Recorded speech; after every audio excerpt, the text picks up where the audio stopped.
বিশ্বনবী বলেন, মানুষ মারা যাওয়ার পর কবরের মধ্যে একমাত্র শুধুমাত্র 10 প্রকার ব্যক্তিদের ওই কবরের মধ্যে দেহর মধ্যে পোকামাকড় তো দূরের কথা, একটা পিপিলিকা পর্যন্ত লাগবে না।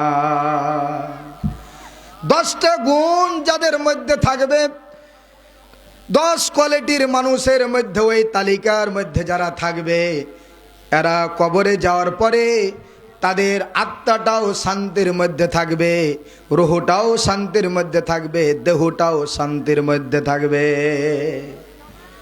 এমনকি পোকা লাগবে না। বুখারীর বর্ণনা, তিরমিজির বর্ণনা, রাসূল বলছেন পোকাতেও খাবে না। 10 কোয়ালিটির ব্যক্তি কারা? আমি এই 10-15 মিনিটের মধ্যে বলে শেষ করব। বিস্তারিত নয়, পয়েন্ট আকারে ছোট্ট ছোট করে বলতে চাই।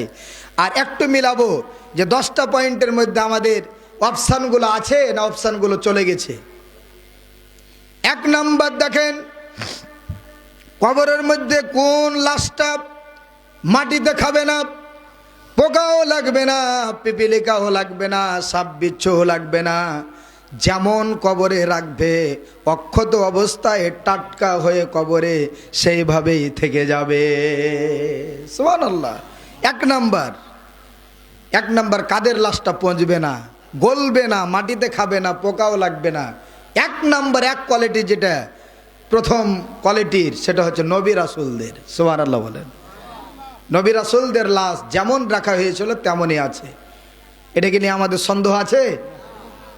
নবী রাসূলদের লাশ অক্ষত অবস্থায় যেভাবে ছিল সেভাবে আছে। এটা অপশান কিন্তু আমাদের নাই, আছে নাকি? নবী হওয়ার অপশান আছে কি? বিশ্বনবী বলেন, আনা খাতামুন নাবিয়্যিন লা নাবিয়্যা বা'দা, আমি হচ্ছি নবীগণের শেষ নবী, আমার পরে কোনো নবী আসবে না, আমি হচ্ছি শেষ নবী। নবুয়াতের দরজাতে তালা মেরে দেওয়া হলো। যা আসবে কিয়ামত পর্যন্ত নবী আসবে না, আসবে আলেম ওলামা। কি আসবে? আলেম ওলামা। নবীদের দায়িত্ব পালন করবে কারা? আলেম ওলামা। 2 নাম্বার হচ্ছে যারা দিনের জন্য, ইসলামের জন্য, কোরআনের সম্মান বাঁচাতে গিয়ে, আল্লাহর জমিনে দিন কায়েম করতে গিয়ে যারা অকাতরে রক্ত ঝরিয়ে যারা শহীদ হয়ে যাবে, এই শহীদদের লাশ কবরে খাবে না, পোকাও লাগবে না। সুবহানাল্লাহ। শহীদ কি 2 নাম্বার বলেন, কথা বলেন। এটার অপশান আছে না নাই?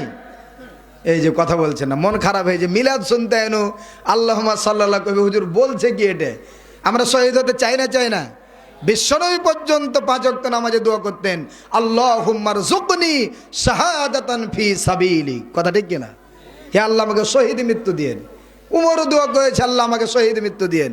উমরকে আল্লাহ এমন শহীদ হিসাবে কবুল করেছেন, ফজরের নামাজরত অবস্থায় কাঁটা দিয়ে আবু লুলু তার পেটের মধ্যে 10টা কাঁটার আঘাত করে দুনিয়া থেকে বিদায়, শহীদ। ঠিক কিনা? উমরের দোয়া আল্লাহ কবুল করেছেন। আমরা শহীদ হতে চাই না? বিশ্বনবী বলছেন, যারা শহীদ হলো, ব্রিজের এপারে হচ্ছে মউত আর ব্রিজের ওপারে হচ্ছে জান্নাত। রেডি আছে, মরতে দেরি। শহীদ ব্যক্তিরা জান্নাত যেতে দেরি নয়। সুবহানাল্লাহ। বিনা হিসেবে একটা মৃত্যু তাকে জান্নাতে পৌঁছে দেয়, সেটা হচ্ছে শহীদ মৃত্যু। আমরা চাই না? তাহলে শহীদ কত সম্মানী। আল্লাহ রাব্বুল আলামিন বলেন সূরা নিসার আয়াতের মধ্যে, আল্লাহ তাআলা বলেন, ওয়ালা তাহসাবান্নাল্লাযীনা কুতিলু ফি সাবিলিল্লাহি আমওয়াতা বাল আহইয়াউন ইনদা রাব্বিহিম ইরযাকুন।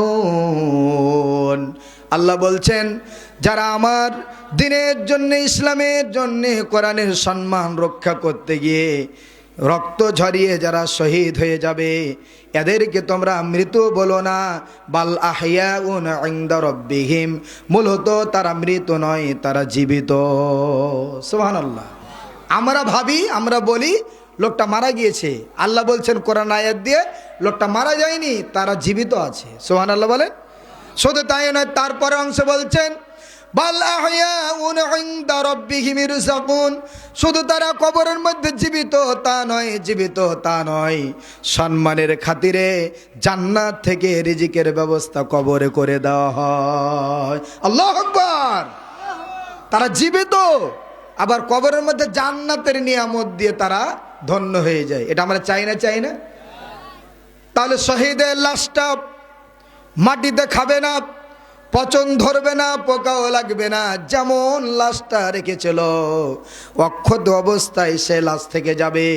আজকে থেকে ব্রেনের মধ্যে সেভ করেন, আল্লাহ মৃত্যু তো একবার দিবে, আল্লাহ প্যারালাইসিস মৃত্যু না দিয়ে, জ্বর ঠান্ডায় মৃত্যু না দিয়ে, আল্লাহ সরাসরি কোরআনের জন্যে শহীদি মৃত্যুটা দান করে দিও। আল্লাহুম্মা আমিন বলে।